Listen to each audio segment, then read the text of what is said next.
Good afternoon and welcome to the missions. This is vk3sl testing on 160 metres in the narrowband FM mode. We are also streaming online. Now, folks, I've got an announcement to make today. Today, unfortunately, we have some not so good news. We have a glitch in the system which is not going to be easy to remedy. It's working at the moment, which is a minor miracle considering I've been trying to diagnose the problem for, I think I spent about 6 or 7 hours after the missions yesterday, scrambling around in the dark, trying to find out what was going on. And even this morning I got up early and I was working on the problem. But it's what seems to have happened is that the 160 metre antenna, which is an inverted L, has developed a break in the line, but it happens to be right at the crown of a very tall tree, which is makes all of this possible. We have an enormous Indian cedar tree in the front garden, and I run a wire right up over the tree as an inverted L, and I actually have 47 metres of wire in the air. Part of it is the slope of the inverted L, but a good part of it is the vertical component. And of course, by having it slightly too long, I can capacitively load it, and that means that we can get the current point a fair way up. I'm not sure if this is to do with the current point or a fatigue point. I think it's more to do with the latter with all the high winds we're having. But right at the top of the tree, unfortunately, it's developed a break. Now, I was able to lower the inverted L slightly, and it's holding at the moment. But most tests I've done seem to suggest that it holds for about 5 or 10 minutes and then it goes erratic and then eventually drops off. I think it just heats up. So there's definitely a break in the wire and it's just holding on mechanically at this point, so it seems. But there was an exhaustive array of tests to come to this point because I thought it was something to do with the tuner at the base of the tree, and I thought one of the ceramic capacitors was playing up. So I got replacements and had a long cord and soldering iron and floodlights out there trying to do maintenance last night, but unfortunately that wasn't to be the case, and as soon as I gave the antenna a bit of a shake, it was very quickly evident that it's a break in the line. So having said all of that, if it does die, it dies, and I don't know when I'm going to get it fixed because it's quite a complex thing to fix up. I should say that there used to be a halyard, a rope to lower the antenna in the tree, but that's since become well and truly grown in to the trunk and the branches, so it's no longer usable. So I can't actually lower it or raise it or do anything. It's sort of stuck, and that's another point of careful consideration. I've been trying to work with that unsuccessfully, so I can't get it down. So it means that a whole new antenna system will need to be put in place. Either that, or I can maybe organise some sort of harness and get fairly high up in the tree and see if it can be retrieved physically. But I'm scared of heights. I'm not that good with heights, so I might have to find a happy volunteer, maybe, or if someone's got an idea how to sort this out, I'd be most interested. I wait with open ears, open arms to anyone who might be able to help me with this problem. Look, it may hold up.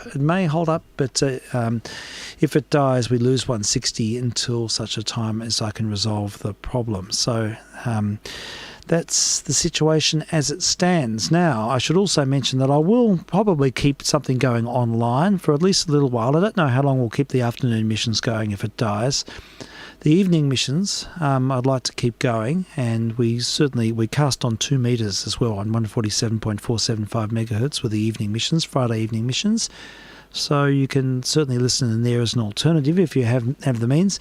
And of course, there's 2 streaming services for that. That has a slightly wider appeal, I suppose. So we'll certainly keep that going even if 160 drops off, at least for a while until we assess things. But I dare say if 160 does drop off, it's going to be a big thing to, it's going to involve quite a bit of planning, and it's not something that I can do easily with my work and life commitments. So there's the big disclaimer, there's the contingency. So we'll keep it going in some form. It might be online or it might be on 2, but it certainly won't be casting on 2 metres at this time of the day.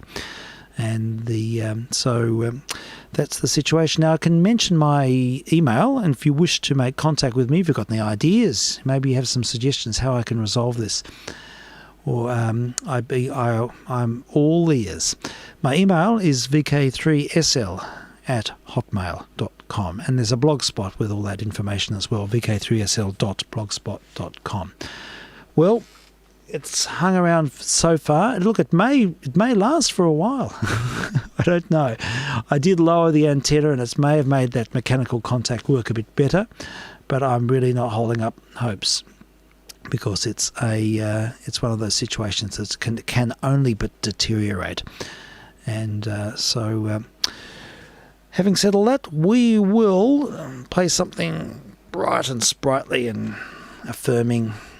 And I think what we'll hear is the latest from Mr. Zoot. Mr. Pro Zoot has put up some recordings of the Mills Blue Rhythm Band, a group organised by Irving Mills in the early 30s. We did actually sample this earlier in the year, but he's put it up again. He's taken down the original and done transferred it using a new EQ regime and noise reduction regime, and it sounds absolutely incredible. So I think this might be a good way to continue. So I can tell you that this group was formed in 1930 and was organised by Irving Mills to use as a fill-in for Ellington and Calloway at the Harlem's Cotton Club. With its constantly changing leadership, the band never attained a solid identity, but certainly never suffered in performance, as it appeared simultaneously on several record labels. In this instance, it was recorded by Columbia using Western Electric's full-range sound system. So yeah, with extended dynamics and naturalistic detail, it is a good representation of what the live experience must have been like. It says, can you imagine turning on the radio in 1934 and hearing music like this? Or better still, driving up to the Cotton Club to hear them in person. vk3sl, testing. I think we can do a restart on that. vk3sl. Wait a minute, we've got to turn off Mr. Furtfinger first. I'm a bit disorganised today. All right. Yes, the Mills Blue Rhythm Band from 1934. This is vk3sl.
Dinah Lou, Mr. Moon Upper Ball will soon be swinging low, and you should know that it's high time for love.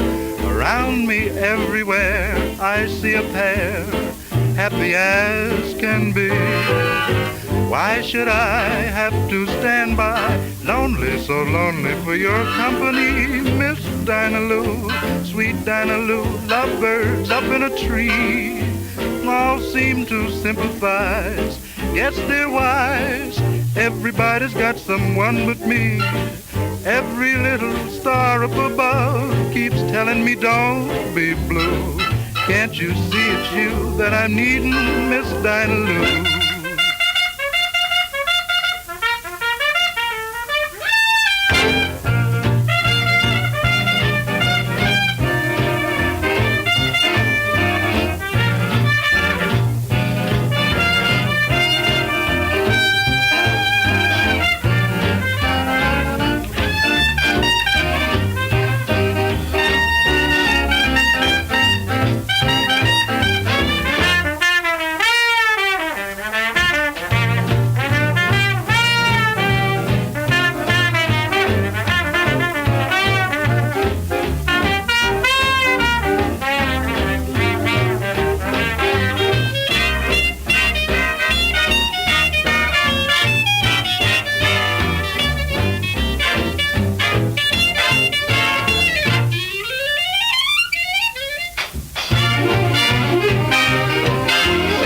You see it's you, Miss Dinah Lou.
Listening to the Mills Blue Rhythm Band, recording from 1934. Oh, I heard myself coming back there. I wonder what the story is. I'll have to investigate. All right, well, maybe I've got the... that's a bit interessant. Okay, well, we'll have to check things. I know why it's on the internal microphone, because I haven't got the sound card plugged in. Excuse my waffling. It's now all sorted out, and we can continue. Yeah, what was I saying? Yes, the Mills Blue Rhythm Band recordings are put together by Prozoot, and it's a reissue. He put this up about 6 months ago, and he's done it again with improved sound. It sounded amazing in here. Well, the system's holding up. Touch wood, it's holding up. So maybe we'll get a little bit more life out of it yet. But when it dies, it will die completely. It's all a bit like that film, The Boat That Rocked, when they're waiting for the for the ship to sink. All right, well, we'll continue with a real 78, and we'll go back to the Cotton Club again, but with the resident band, Mr. Ellington. This is on an Old Brunswick. I didn't know I had this. It's a recording from about the same time, and one of a great Ellington favourite, Harlem Speaks. This is vk3sl testing. Oh, I'll try it again. And it's not going to work. So it wants to be restarted. This is a comedy of errors, I'm afraid. I've lost my rhythm. Here we go. Let's find it. Click repair. Let's turn that on. And we'll have a listen, hopefully, to Mr. Ellington and the band. vk3sl testing.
Just been listening to Ellington Band from the mid-1930s and it's probably about 1934, around about the time he was at the Cotton Club. That's off an original 78. Quite pleased I've got that. It's got the wonderful jungle vibe to it. Love that muted trumpet playing with Mr. Williams, Cootie Williams on the trumpet. I think Bubba Marley was with the band at that time. He was there with them earlier, I think, late 20s. Anyhow, they did pioneer that jungle sound and that driving bass. Was it Mr. Greer on the bass? Anyhow, we'll have another one, another 78. I found a shelf of swing records, so we're sort of mining that one at the moment. And here we have a recording of Jimmy Lunsford and the band on an American Decca with a bite out of it. All my records are compromised, but we'll just do a fade to accommodate that. So with a bite, we'll have a listen to Jimmy Lunsford and the orchestra and Muddy Water. This is vk3sl testing.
What a great record. It's a pity it's in such bad condition.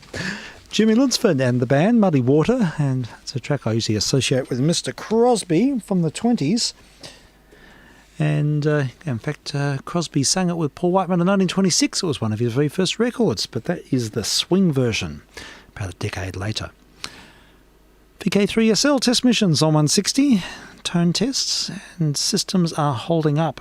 I've got my fingers crossed, at least hopefully will last for today. I'd be even happier if it lasts for tomorrow night, and then we'll need to review things, I think.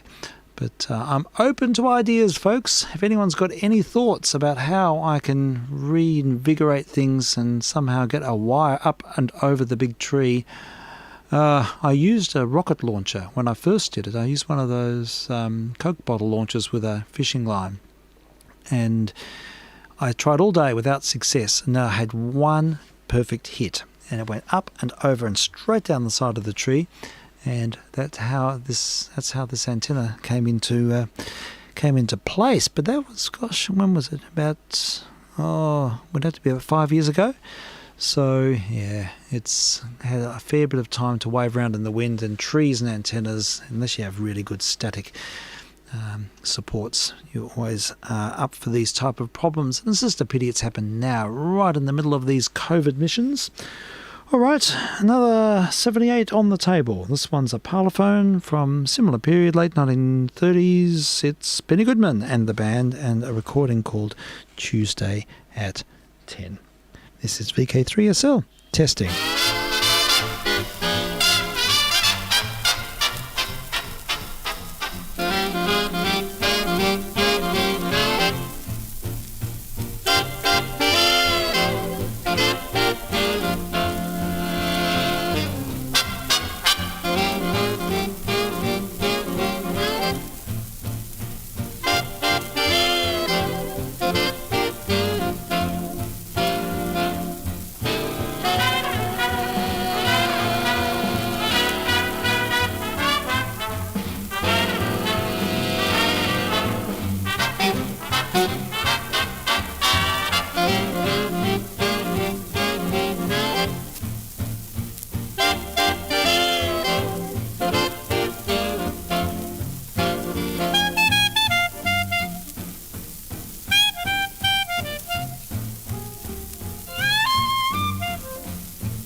There's Benny Goodman and the band with Tuesday at 10.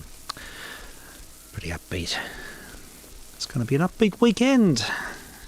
Because I have a day off tomorrow and I'm looking forward to it. And it would have been good to do some antenna maintenance, but I don't know how. And I'm going to resolve this. And either need a lot of wire, or a cherry picker, or a harness, and lots of rope. I had lots of telecom rope at least, and that would have been good for this purpose, but it all got burnt in the fires. Yes, we took it camping and we lost all our rope. Anyhow, that telecom rope's good because it sort of lasts for years and years. All right, what else? Yeah, we'll have a look now. On the other table, we've got a Wriggle Zonophone and a recording of John Scottwood and his 6 Swingers. And I'll be interested to listen to this. I have not even sampled it. It's called Twilight in Turkey. vk3sl testing.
vk3sl, and we've lost our antenna. It lasted until now, so you'll have to be listening online if you're going to hear this from this point on. Well, I will go and give it a wiggle and see if I can do something, but I don't think we have a workable situation. So what I'll do is just put on another episode of I Hate Crime, so we'll check that one out. Murder at Cockle Creek is the name of this episode. vk3sl. Testing with a heavy heart. I hate crime.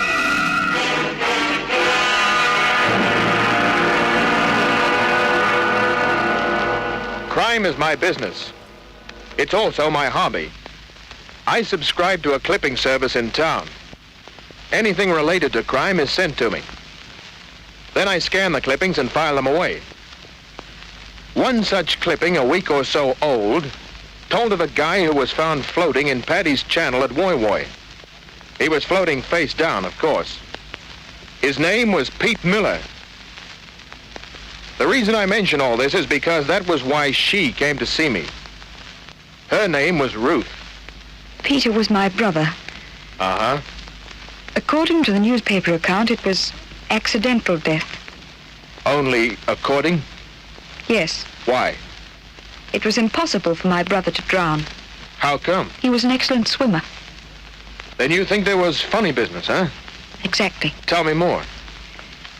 Peter went to Woy Woy and bought a cottage a few months ago. Before that, he'd been in Adelaide, for some years, as a matter of fact. Go on. I never found out what he'd been doing in Adelaide. I didn't even know he'd gone to Woy Woy. But you just said... The police told me about Peter buying the cottage. Then he never contacted you? No. And you know nothing about what he did for the last few years? No. Then how come you be so sure it was murder? Firstly, as I told you, Peter was a fine swimmer. Secondly, it's a feeling I have. Woman's intuition, huh? Yes. If I take this case, Miss Miller, your intuition is going to cost you money. How much money? £10 a day plus expenses. Very well.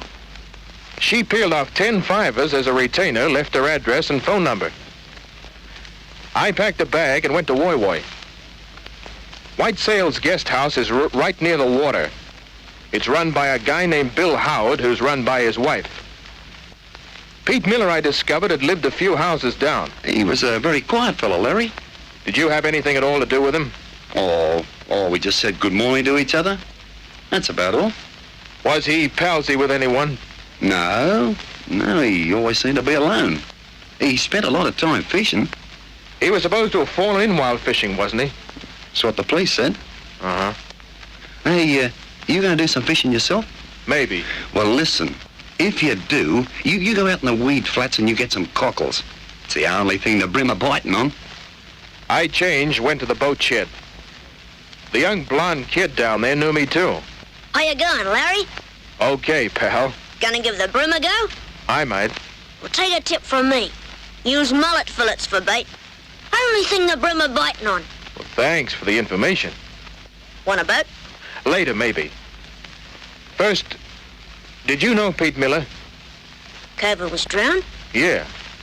Well, he had one of our launches when he fell in. He was a quiet bloke. Never did much talking. What happened to the launch? Well, that's how we knew something was wrong. He didn't come back with the launch. So next morning, I sort of cruised around and found the launch halfway to Gosford. Empty. Then? Well, I reported to the coppers. Then he was found floating in Paddy's Channel. Just in time, too. Another day and the prawns would have been at him. Yeah. Where did he usually fish? Oh, over by Cockle Creek, mainly. Used to do all right, too. Well, thanks, pal. I'll be back later for that boat. Okay, Larry. I went to both Woy Woy hotels and got their guests lists for the few nights before Pete Miller swallowed too much water. Then I went to the boarding houses. I concentrated on males. Most of them were regulars and well known to the hotel and boarding house keepers, so I crossed them off. And was left with 11 names. I went back to the boat shed. 6 of the men on the list had hired boats. I crossed the others off. 5 of the remaining 6 came from Sydney. I phoned an investigator friend there and he checked. They were okay. That left me with one man, a guy named Smith. I went back to the boat shed. Yeah, we rented a boat to a cove named Smith. He had it for a week. According to the hotel where he stayed, there was a guy named Atkinson with him. Well, there was a bloke who went fishing with him, but didn't ask his name. We only take the name of the bloke what hires the boat. Uh-huh. Where did they usually fish? Just over to the left there. About 50 yards up. And Pete Miller, to get to Cockle Creek, had to go to the right, huh? Yeah. Did they ever follow him? Well, never noticed. Okay. I'll take that launch now. Good day, Yank. I'll get it set up for you. I spent the next hour cruising around. Cockle Creek ran between 2 small islands. One had a cottage on it. On the other island, there were a few horses running around and nothing else. I looked over every square inch of the second island. Near the center, I found a squarish hole in the ground with a mound of earth heaped near it. I went back to Sydney that night and used my file clippings again. 10 days before, which was the day before Miller's death, it was reported that a bank at Gosford had collected 3 5-pound notes that were part of a kidnap ransom. They weren't marked bills, but the serial numbers had been copied down before the ransom was paid. I got the whole story from Inspector Daniels. Yeah, 3.5 years ago, before you arrived in Australia, a 7-year-old boy was kidnapped in Adelaide. Adelaide? Yeah. Go on, Inspector. His parents, named Cromwell, were very wealthy. They paid the ransom demanded, but had the serial number of each bill listed at the bank. Uh-huh. The money was then left where the kidnappers wanted it, but the boy was never returned. The next day, the Cromwells notified the police. A search was made, and a month later, the remains of the boy were found in the bush. They killed the kid? Coroner's report said death was due to a fractured skull, either by an accidental fall or a blunt instrument. Well, either way, it amounts to murder. But those bills, Inspector? A few £100 was passed in Adelaide. Then £2,000 worth was passed at a Melbourne racecourse about a month later. Before that, of course, a list of the serial numbers was given to each bank. But the kidnappers probably got wind of it, huh? Yes. That's why they got rid of some of the money on the racecourse. Bookmakers' clerks haven't got time to study serial numbers. Well, how much was the total ransom? £20,000. All right, Kent. Now, tell me why you're so interested. Right now, I can't tell you, sweetheart. But I'll see you later.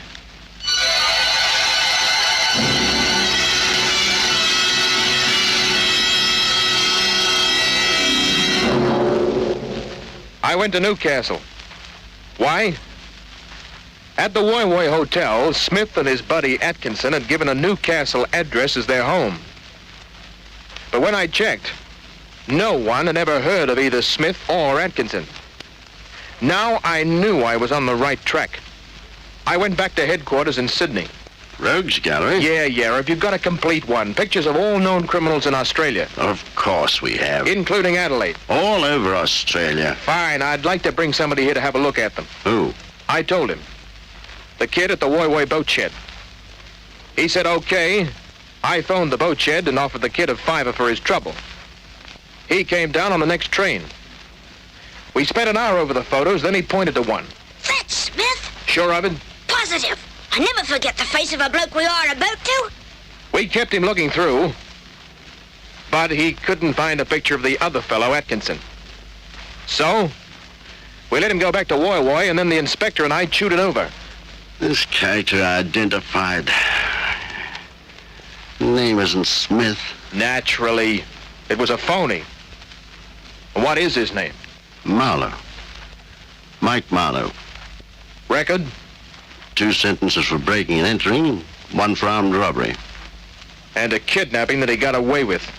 So far. Makes you so sure of that? Well, it's obvious. 3.5 years ago, Pete Miller was in Adelaide when the Cromwell kid was kidnapped. Then a little over a week ago, Miller drowned. So? So his sister says Miller was a good swimmer. On top of that, Marlowe, alias Smith, and another buddy unknown were at Woy Woy. At the same time, Miller slipped over the side. What does that prove? They gave a fake Newcastle address. Why should they lie about that if they were just in Woy Woy on a fishing trip? Is there any more to your theory? I looked over an island up there, near where Miller did his fishing. And? I found a hole in the ground. Which one's contained? The way I figure it, what was left of the ransom money. Go on. I figured that Miller had the money when he went to Woy Woy. That might explain why he didn't contact his sister. Maybe he skipped out on his partners, thinking he'd be safe in Woy Woy. In other words, he pulled a swifty on them. Possible. Okay. He's got the dough, but it's hot. So he hides it in the island. Then he buys the cottage with cool money, but he runs out of it. He needs some dough. Goes out to the island, takes some fivers, passes them at or near Gosford. The ones collected by the bank? Yeah. Then his buddies finally catch up with him, but they keep out of his sight. They wait till he goes over to the island, they follow, catch him there, find the money, choke him, toss him in the water, push his boat free and blow. Where? Where would you say? Well, Adelaide. And that's just where I'm going.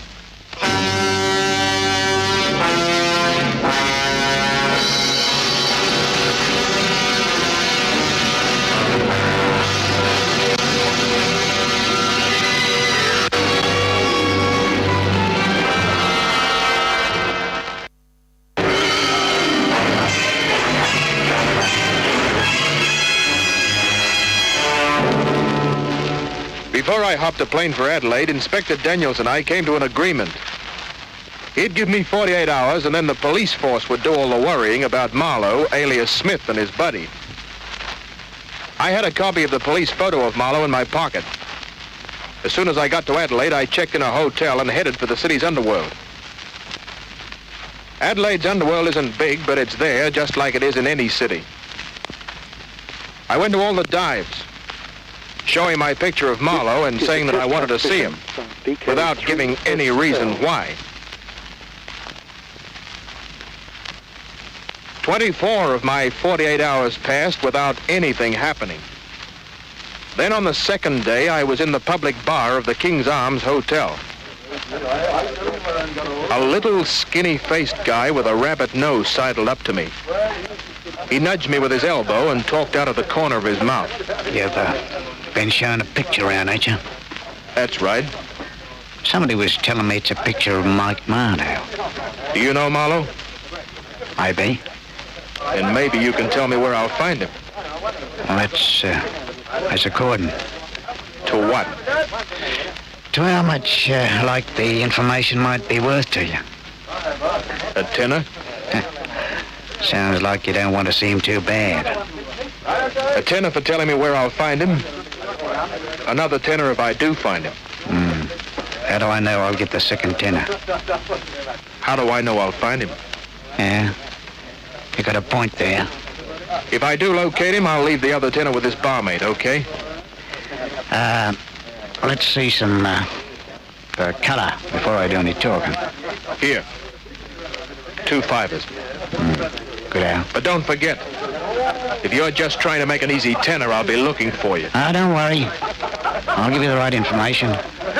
Just bend your ear closer. Marlowe spends a lot of his time at the casino house. The casino house is a below street level dive. That night I was there. There was a small dance floor with 2 layers of tables around it. At one end, on a raised platform, was a band.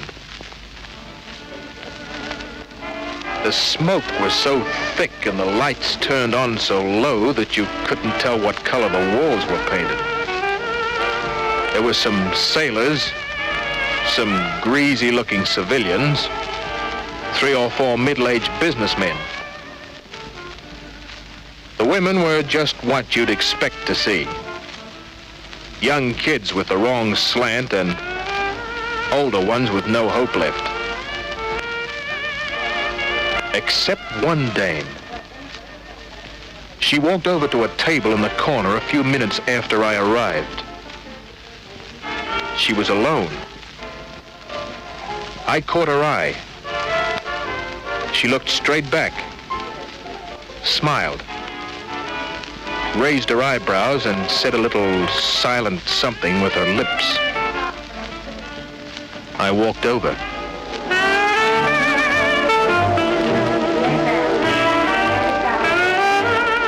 Like to dance?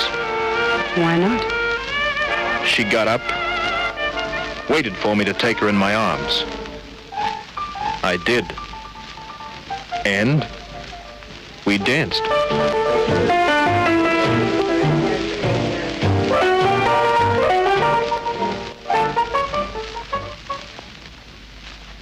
It was so good, we danced again.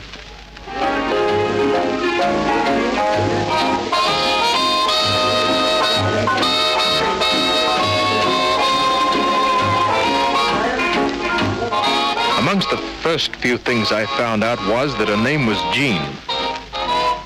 I called myself Dave. Then, because she had so much class, I asked the obvious question. What am I doing here?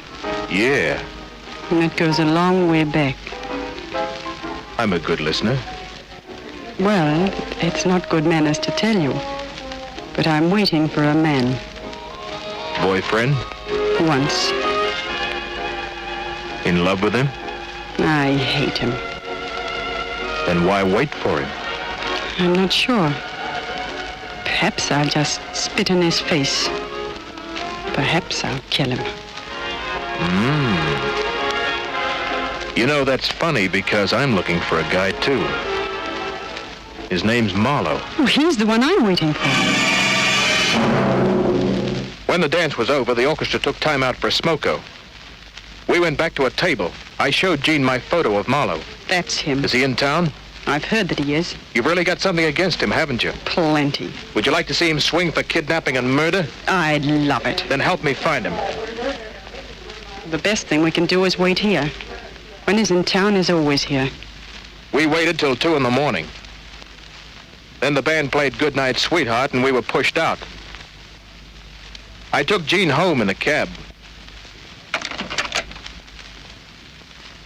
Oh, won't you come in for a drink? Okay. She got rid of her coat, an idea that I was very much in favor of. Then she mixed 2 drinks. Gave me one. Cheers. Here's to you. Ah. You only took a sip. Yeah. I wanted to see if it was drugged. Drugged? Uh-huh. Are you serious? Why should I want to drug your drink? So I'd be all set up for the guy who's making noises in the next room. He came out with a gun in his hand. It was a nice entrance. He bowed, but then his knees wouldn't hold him up and he went down. I turned my gun towards Jean. She was coming at me with a vase in her right hand. I threw up my left arm, hitting her wrist. The vase went flying. I pushed her into a chair hard. You dirty, filthy, rotten... There are a lot of words I know that aren't in the dictionary. She taught me some more. While she was rattling them off, I kept my gun on her, opened the door, and yelled for somebody to phone the cops. They came 10 minutes later. In another 20 minutes, I was at Adelaide Police Headquarters. The guy I'd killed was Marlowe. The dame was his moll. The whole thing was a well-acted trap. The cops, hours after Jean arrived, got a statement out of her. Sergeant Ellis of Homicide told me about it. She claims she knows nothing concerning the man you call Atkinson. But he was working with Marlowe. The story is that she didn't know very much at all about Marlowe's activities. She might be protecting the other guy. That's possible. But I think she's telling the truth. Well, that leaves the third guy free with almost $18,000 in ransom money. If they were involved in the kidnapping. They had to be. I told you the whole story. It all ties up. Yeah. But unfortunately, the money hasn't been recovered. Only that can prove you're right. Yeah. And a guy has it. A guy without a police record. A guy who... Wait a minute. The little character in the pub. Pub? I told him what had sent me to the casino house dive. Describe this man you spoke to. I did. Skinny Fennis. Exactly who is he? A small-time informer, pickpocket, petty thief. Where can I find him? Well, I couldn't tell you his address. He lives like a gypsy. But you say you gave him £10? Yeah. Then if he isn't wherever it is he's now living, he'll be at one of two places spending it. He gave me the name of 2 dives. I didn't wait. I went to the first of them. A yellow-faced character was thumping away at a piano, his eyes closed. Sleepy, worn-out hulks of both sexes were sitting at wooden tables. I looked them all over. Skinny wasn't there. I turned to a waitress who looked as though she'd just been to a funeral for the whole darn world. Who are you looking for? Skinny Finnis. What do you want to see him for? I'm a friend of his. Skinny ain't got a friend. Was he here tonight? I don't know. I've been busy. Uh-huh. Maybe this'll stir up your memory, huh? Father. Where do I find him? Do I get that if I can tell you? Yeah. Well, he was here tonight. Where did he go? Oh, we left with a cove. Only maybe 5 minutes ago. Where does he live? Well, I don't know that. But wait here. I'll be right back. She went to a table where a stumble-bum was snoring. She lifted his head, shook him, asked him something. He answered. She let his head drop and came over to me, her hand out. I can tell you now. Here. There you are. He lives on Peter Street, the National Residential. What room? First floor, left. How do I get there? It's just 3 streets straight up as you leave here. Runs same as this street. I ran all the way. The National Residential was a dingy, tired building. Inside the hall, 1 weak light bulb struggled to keep the place from being pitch dark. I walked carefully up the creaky flight of stairs, wondering if I was too late. Just as I reached the landing, a door on the left opened and closed. The guy stopped when he saw me. I asked him where Skinny Finnis lived. The door on the right. Who lives in there? I do. Alone? Yeah. Then why don't you lock your door when you leave? Well, you see, He made a quick move for his inside coat pocket, but I grabbed it. I got his right wrist twisted. Then we moved towards the railing. His knee came out. I went back. He tried to run away. I charged. My shoulder caught him in the stomach and threw him back against the railing.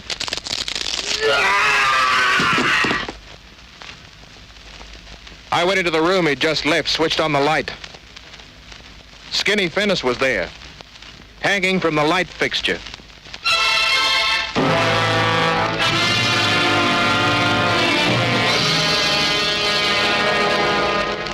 The guy I'd pushed through the railing was named Parker, but before he cashed in his chips, he admitted that he'd used the name Atkinson, that he was the 3rd man in the kidnapping deal 3.5 years before.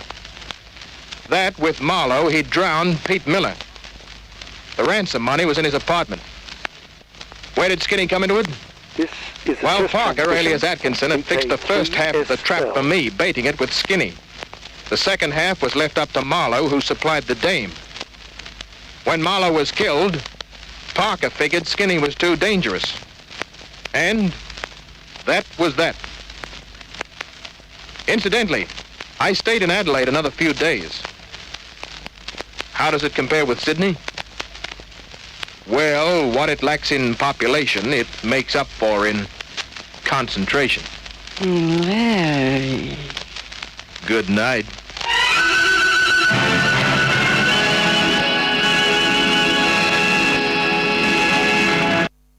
You just listened to another episode of I Hate Crime. And I like the way the Australian accent emerged out of the American vernacular there. A few places, some great lines in that one. What was the...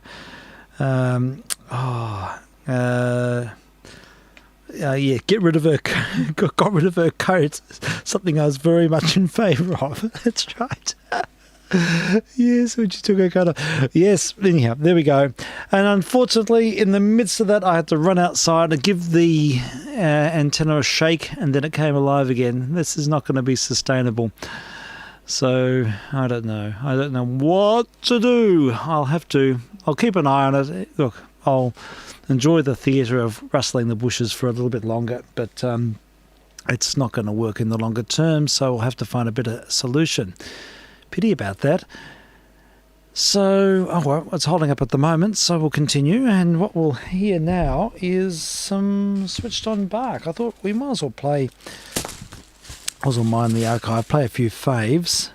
Because you never know, every mission's maybe the last.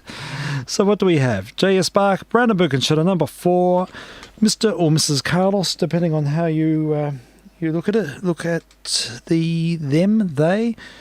And we'll hear, yes, Brandon Birkenschiller, number 4 in G major, vk3sl testing.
is a test transmission from vk3sl.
You've just heard Domini ad Juvandum from the Vespers. Monteverdi's Vespers, and preceding it, Bach's Brandenburg Concerto number 4 in G. And that was Wendy Carlos on the synth. That was another of the World-Tempered Synthesizer series. I thought it might be a fitting way to wind up, but I've heard the most wonderful news. Now, the bad news, of course, is that the missions have a huge question mark over them at the moment. We'll try and keep something going online. That can be the go-to place, or visit the blog spot. I'll keep updates on the blog spot, but the antenna situation is tenuous at best. And I've just formulating an idea of how I might tackle it, but I'll need an army of people, I'll need a few people, and I'll need people to pull ropes and people to climb the tree with a harness to clear, and I thought of a way I might be able to move forward with it, but we'll sort that out maybe over summer, and if things die in the interim, well, it'll just have to be a hiatus.